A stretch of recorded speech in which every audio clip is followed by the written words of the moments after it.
I'm James, 63 years old. For most of my adult life, I had imagined retirement as some distant horizon. Something for later, not now. I thought I would work until I was 65, as planned, but then one morning, Emily, my wife of nearly 40 years, looked at me over her coffee and said something that stopped me cold. I want us to travel while we're still healthy enough to enjoy it. That was all she said, simple, soft, but in that moment, something shifted in me. For decades, I had worked tirelessly. For her, for our children, for the life we built together, but in doing so, I had forgotten how to be with her, not as a provider, not as a father, just as a man who loved his wife. That night, I couldn't sleep, her words echoed in my mind. I pictured her waiting quietly by the door each evening, years ago, holding back her own fatigue just to greet me with a smile. I remembered the way her hand lingered on mine at the dinner table, long before we became strangers passing in a house filled with silence. The next morning, I submitted my retirement notice, 2 years early. When I told her, she looked surprised. Then her eyes welled up. "Thank you," she whispered, "for choosing us." The first few weeks were strange. I was used to schedules, alarms, emails. Suddenly, the days stretched out before me like long corridors with no end. Emily insisted I do nothing for a while. "Just rest," she said. "You've earned it." So I did. I stayed in bed later than usual. We made breakfast together. Slowly, she would slice fruit with that same quiet care she once used when packing our children's lunches. Decades ago, I found comfort in the routine of nothingness. We talked about little things, about nothing, about everything. And then, one rainy afternoon, I found a drawer full of letters. They were in a box tucked in the back of Emily's wardrobe. Old letters.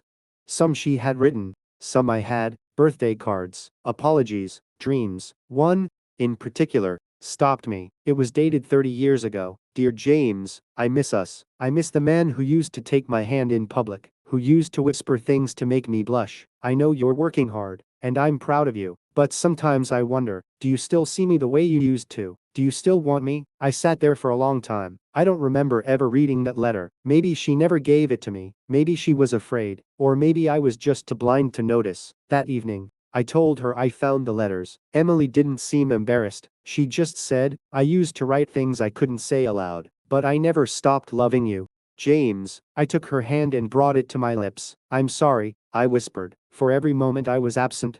Even when I was right next to you." She smiled, her eyes glistening. "We still have time." A few weeks later, we finally left for our first real trip together, just the two of us. No kids, no schedules, no phones. Emily had planned everything. We arrived at a secluded inn nestled deep in the mountains. Outside, the autumn leaves were in full bloom, fiery reds and golden yellows, painting the landscape. The air was crisp, the sound of a river trickling just beyond the trees. Our room had a private open-air bath, steam rising into the cool air like whispers. As we unpacked, Emily moved around the room with a graceful familiarity. Her hair was now more silver than brown, her movements slower, but there was something radiant in her. Something timeless. That evening, we sat in the hot spring together, the water embracing our tired bodies. The stars appeared one by one, their reflection shimmering across the surface. I looked over and saw her, naked in the moonlight, her skin glowing softly in the steam. She looked at me, a hint of mischief in her eyes, and said, "You're staring." "I am," I replied, "and I don't plan to stop." She laughed, the sound echoing off the rocks, light and unguarded. In that moment, I wanted to touch her. Not just physically, but emotionally. I wanted to feel her, rediscover every inch of the woman who had shared my life, my burdens, my silence. Later, back in our room, we lay side by side on the futon. For a while, neither of us spoke. The only sound was the wind brushing against the windows. And then, she reached out, her hand rested gently on my chest. I turned toward her, and our lips met. Softly at first, then with urgency. We moved slowly, almost reverently, exploring each other as if for the first time. Her fingers traced the lines on my back. My hands followed the familiar curves of her hips. She moaned quietly as I whispered her name, "Emily." She breathed against my neck. "I've missed this. I've missed you." Her breath trembled as I kissed down her shoulder, pausing where her heartbeat pulsed beneath the skin. We made love that night not as a man and woman trying to prove something, but as two souls reunited.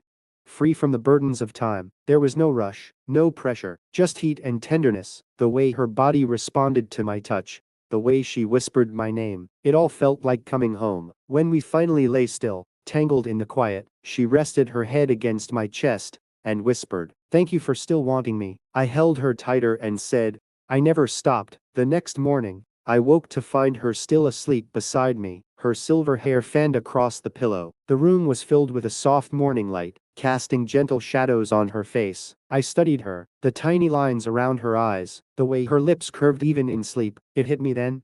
How incredibly lucky I was, not just to still have her, but to see her, truly see her, perhaps for the first time in years. She stirred and opened her eyes slowly. "Why are you staring at me like that?" I smiled, brushing a strand of hair from her forehead. "Because you're beautiful, and I don't want to miss a single moment from now on." Her cheeks colored. "James, after all these years, you still know how to make me blush." We laughed, and then we kissed. Soft, slow, meaningful. That trip was the first of many. Emily returned home and immediately started planning our next destination. Suddenly, our days had a rhythm again, not dictated by work or duty, but by shared dreams. Sometimes we walked hand in hand along the river, sometimes we argued over which cafe had better pie, sometimes we danced in the kitchen to music from our youth, but always, we did it together. We also started calling each other by name again. That might sound small, but after years of "hey" and "you" saying Emily felt intimate. Hearing her say James made my chest tighten in the most wonderful way. One evening, while folding laundry together, I asked her, "Do you think we wasted time?" She paused. "No," she said, "we did what we had to do. We raised children, we worked hard, we built a life. But now we get to really live it." And I realized she was right. The first part of our marriage had been about survival. This part, this gentle, quiet, beautiful second act, was about presence. I know we're not as young as we once were. Our knees ache, our eyesight isn't what it used to be. We forget things, but we also laugh more. We hold each other longer. We say "I love you" without hesitation. And sometimes, when the moon is just right, and the wind rustles the curtains, and the world feels impossibly still, she'll slip into my arms, the way she did that night at the hot spring, and I'll be reminded all over again. This is love, not the fiery kind of youth, but the enduring warmth that only time can shape. Now, as I sit on the porch with Emily beside me, planning another trip, I feel something I haven't felt in a long time.